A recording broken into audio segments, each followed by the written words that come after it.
السلام علیکم ناظرین، لاہور میڈیا کے پلیٹ فارم سے آپ کو خوش آمدید کہتے ہیں۔ میں ہوں راجہ سرفراز اور آپ دیکھ رہے ہیں لاہور میڈیا۔ آج ہم آپ کی ملاقات کرا رہے ہیں یوتھ پاور پاکستان کے چیئرمین ہیں میاں اجمل لطیف ایڈوکیٹ صاحب۔ جی میاں صاحب۔ Thank you.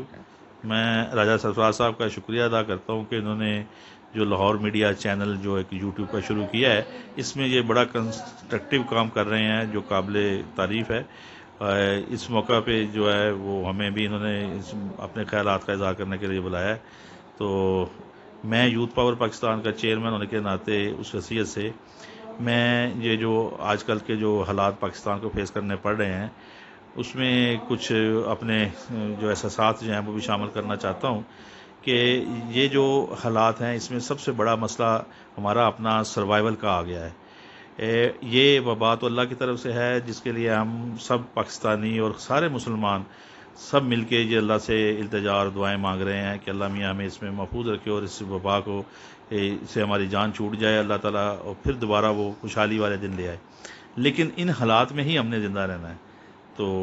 یہ والے معاملات اس قدر گمبھیر ہوتے جا رہے ہیں کہ ہمیں اب اپنی جو ہے نا وہ سروائیول کے لیے، جس میں ہم نے جو سب سے پہلی ضرورت انسان کی ہوتی ہے نا وہ ہوتی ہے خوراک، اس کا زندہ رہنا، اب اس کے لیے بھی ہمیں اپنے سوچنے پہ مجبور ہو جانا پڑے گا۔ اللہ نہ کرے کہ ایسا وقت آئے، لیکن یہ دیکھنا چاہیے کہ سوچنا چاہیے، اور اس میں حکومت بڑے احسن اقدامات کر رہی ہے۔ میں یہ سمجھتا ہوں کہ پاکستان جیسا غریب ملک جو ابھی اپنی ترقی کے بہت سے مناظر اس نے طے کرنے ہیں، اور وہ جو ابھی ہمارا جو معاشی سیٹ اپ ہے وہی نہیں بن رہا، وہ اس لیے نہیں بن رہا، جو میں اپنے طور پہ جو ہم محسوس کرتے ہیں کہ اس کی کچھ ذمہ داریاں پچھلی حکومتوں پہ بھی تھیں، تو وہ انہوں نے یہ جو اتنا عرصہ جو 70 سال کا جو ہمارے پاکستان کی جو تاریخی جو ارتقائی عمل میں جہاں تک ہم پہنچے ہیں، اس میں ہم نے اپنی ملک کی ترقی کے لیے جو بہت کم ہم نے اس کے لیے ڈیووشن کی، ہم نے اپنی ہمتیں طاقتیں ہم نے اور اپنی سوچیں اس طرح سے ایکسرسائز نہیں کر سکے۔ اس میں ہماری اپنی کوتاہیاں تھیں، کچھ ہماری اپنی بےایمانیاں کہہ رہے ہیں کہ ہم نے اپنے فرائض منصبی جو ہمیں اللہ تعالیٰ نے دیے تھے وہ ہم نے صحیح ادا نہ کیے۔ دوسرے سے ہماری کچھ پچھلی حکومتیں، چاہے انہوں نے اپنے وقت میں شاید وہ بہتر طریقے سے کہا ہوگا کہ ہم یہ جو اقدام کر رہے ہیں ایک ملک کی ترقی کے لیے وہ بہتر ہے، لیکن وہ آج ثابت ہو رہا ہے کہ وہ اقدام چاہے وہ اچھی نیت سے کیے گئے یا جس طرح سے بھی کیے گئے، وہ اب اس کا خمیازہ ہمیں بھگتنا پڑ رہا ہے۔ ہماری یہ حکومت جو عمران خان صاحب کی ہے پی ٹی آئی کی، اس کو میں اپریسیشن اس لیے دیتا ہوں کہ انہوں نے اتنے نامساعد حالات میں، جبکہ ایسے کہہ رہے کہ ہماری جو اکانومی تھی وہ آئی سی یو میں وارڈ میں پڑی ہوئی ملی ان کو،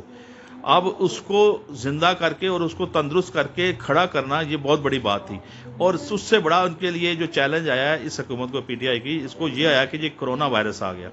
کرونا وائرس نے بڑے جو اکانومی میں اسٹرانگ ملک تھے، جس میں امریکہ لے لیں یا جرمنی یا انگلینڈ لے لیں یا بڑے وہ بھی بیچارے، چائنا تک کی جس کی اکانومی اس کو پوری دنیا پہ چھائی ہوئی ہے، وہ بھی اس سے شدید متاثر ہوئی، اور ان کے حالات بھی بری طرح سے اکنامیکلی وہ ڈاؤن جا رہے ہیں۔ اچھا میاں صاحب، آپ یہ بتائیے گا کہ آج کل جو سفید پوش فیملی ہیں گورنمنٹ ان کو 12,000 روپے فی فیملیاں دے رہی ہیں، اس کے بارے میں آپ کیا کہتے ہیں؟ جی جی راجہ صاحب، یہ جو اس وقت حکومت کا جو ان حالات میں کہ خود حکومت کی جو اکنامیکل پوزیشن ہے وہ بڑی ڈاؤن ہے، اور ہمارے جو سورسز آف انکم جو ہیں وہ کم ہیں، ہمارے اوپر جو بوجھ ہے قرضوں کا بہت زیادہ ہے، ہماری معیشت پہ بہت سی پابندیاں بھی ہیں، تو ایسے حالات میں حکومت کو یہ بہت ہی احسن اور اپریشیبل اقدام ہے ان کا کہ انہوں نے غریب طبقے کو، خاص کر ڈیلی ویجز جن کی روزانہ کی جو بیس پہ اپنے کما رہے تھے اور کھا رہے تھے، ان کے لیے ہر مہینے 12,000 روپے کی جو احساس پروگرام جو انہوں نے انٹروڈیوس کروایا ہے، میں اس کو اپریشیٹ کرتا ہوں۔ لیکن اس کے ساتھ ساتھ میری ایک اور بھی سجیشن ہے کہ یہ 12,000 جو ہے یہ صرف ان لوگوں کے لیے ہے جو کہ ڈیلی ویجز کے حساب سے تھے، بلکہ کم تو ہے یہ بھی، لیکن کیا کہ اس حالات میں یہ بھی مل جائے تو بڑی بات ہے۔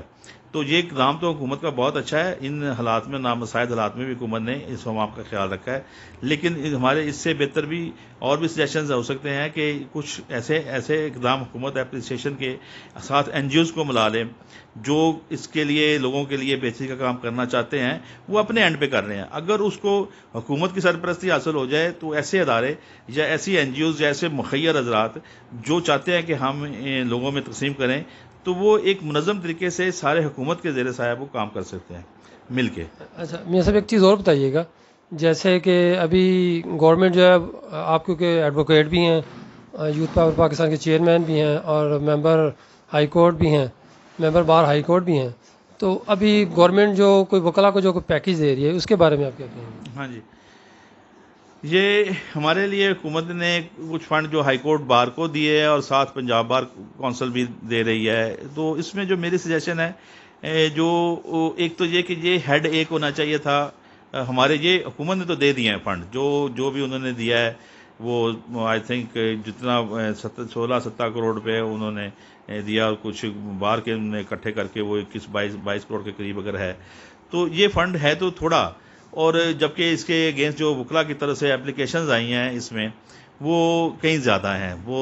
تھاؤزنڈس میں ہیں، وہ 30 ہے یا 40 ہے، اس طرح کے 1000 میں وہ جا رہی ہے. اور ہمیں جو اس میں جو ڈسبرسمنٹ ہو رہی ہے پر ایڈوکیٹ، وہ سننے میں آ رہا ہے کہ وہ 5000 روپے یا شاید اس سے تھوڑا زیادہ جتنا بھی اس سے ہو رہا ہے. تو یہ فنڈ تو بہت کم ہے، کیونکہ جو حکومت نے جو پی ٹی آئی وزیر اعظم صاحب نے جو سیٹ کیا ہے، اس کا ایک سٹینڈرڈ جو ہے وہ ہے 12000 روپے جو وہ دے رہے ہیں ایک ڈیلی ویجز کے لیے. تو وکلا کے لیے یہ بہت ہی تھوڑا ہے، یہ تو ایک مذاق ہے. ہاں اس میں میری سجیشن ایک تھی کہ اگر آج ہم یہ سوچیں، دیکھیں ہمیں بعض معاملات ایسے ہوتے ہیں جب ہمیں پہلے ہی اس کے لیے پلاننگ کرنی چاہیے تھی اور وہ ہونی چاہیے، لیکن جو ہمارے یہاں کم ہوتا ہے، ہمیں جب وہ ہمارے سر پہ پڑتی ہے نا تو پھر ہم سوچتے ہیں کہ وہ ایسا نہیں، ایسا ہمیں کرنا چاہیے تھا. تو پھر بڑی سجیشن آ جاتی ہیں. میں یہ کہتا ہوں کہ ایک ہمارا جو ہے وکلا کا جو ہے یہ ایک بہت بڑا ادارہ ہے. یہ پنجاب بار کونسل، پھر اس کے ساتھ ہائی کورٹ بار، پھر پاکستان بار کونسل بھی ہے، پھر سارا تو سارا یہ اتنا بڑا ادارہ ہے، لیکن اس ادارے کا کوئی اپنا آج تک اس کی انسٹیٹیوشنل انویسٹمنٹ کوئی نہیں ہے. اس کی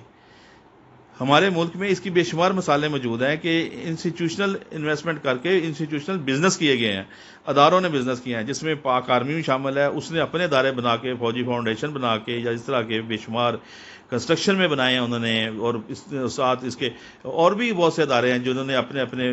ایسے ایسے بزنس کیے ہوئے ہیں پاکستان میں. وہ صرف انہوں نے اپنے ادارے کے جو پیسے، اگر کوئی فنڈ ان کا اکٹھا ہوتا ہے تو وہ اس فنڈ کو اکٹھا کر کے بینکوں میں رکھنے کے بجائے انہوں نے اس کو بڑے اچھے طریقے سے اس کی فیزیبلٹی بنا کے، اس کو اچھے ماہرین کی معاونت سے انہوں نے ان کو انویسٹمنٹ کر دیا. اور اس کا جو پرافٹ آ رہا ہے یا اس کی انویسٹمنٹ بزنس سے وہ جو ارن کرتے ہیں، وہ اپنی اس کمیونٹی کے لیے، جو ادارے کی فلاح و بہبود کے لیے، اس کے ممبران کے لیے، وہ ان کی بہتری کے لیے خرچ کرتے ہیں. ہمیں دکھ ہے کہ پاکستان بار پنجاب بار کونسل یا ہائی کورٹ یا اس کے اوپر پاکستان بار کونسل، کسی نے بھی آج تک اس کے بارے میں، انسٹیٹیوشنل انویسٹمنٹ کے بارے میں کبھی نہیں سوچا کہ اس ادارے کو ہم مضبوط کریں. اور آج دیکھیں، آج سب سے بڑی جو پاور ہے نا کسی جگہ پہ بھی، کسی ادارے کے لیے بھی، اس کا فائنینشلی اسٹرانگ ہونا ہوتا ہے. ہمارے وکلا میں سے بے شمار ہیں اور جو بڑے اچھے مطلب ان کو اکنامیکل پوزیشن میں ہیں سارے ہیں، لیکن یہ بھی دیکھیں کہ جب ایک نیا وکیل آتا ہے، جو ینگ لائرز آتے ہیں، تو ان کے لیے کیا کیا پرابلمز آتی ہیں. ہمارے کسی بھی، نہ پنجاب بار کونسل نے، نہ کسی بھی لیول پہ، کسی بھی بار لیول پہ ہمارے لیے کوئی ایسا انسینٹیو نہیں ہے کہ ہم کسی وکلا کو، جو یہ ینگ وکلا کو خاص کر، ان کو اپریسیشن ملے کہ اس پروفیشن میں اگر آتے ہیں تو ان کو آنے سے ان کے کوئی فائنینشیل پرابلم جو انیشلی فیس کرنے پڑتے ہیں وہ کم سے کم ہوں، اور ان کے لیے آگے ارن کرنے کے مواقع زیادہ ہوں. اور ہماری بار جو ہے یہ اس طرح کی انویسٹمنٹ کر کے ہمارے جو آنے والے وکلا ہے، اور ایسے وکلا جو دوران پریکٹس ان کے اوپر کوئی ایسی مشکل پریشانی آ جاتی ہے تو وہ ان کو اس فنڈ سے ان کی وہ مدد کر سکیں اور ان کے لیے وہ مسئلے پیدا نہ ہوں. تو بے شمار ہیں ایسے. اب ہمارے لیے بھی یہ ہے کہ اس طرف سوچنا پڑے گا. ہماری یہ میری سجیشن ہے کہ ہمیں جو فنڈ آتے ہیں جس کو اچھے طریقے سے اس طرح سے انسٹیٹیوشنل جو ہے بزنس کے میں استعمال کیا جائے، اور بار کی مضبوطی کے لیے اس کو استعمال میں لایا جائے. Thank you. بہت شکریہ میاں صاحب.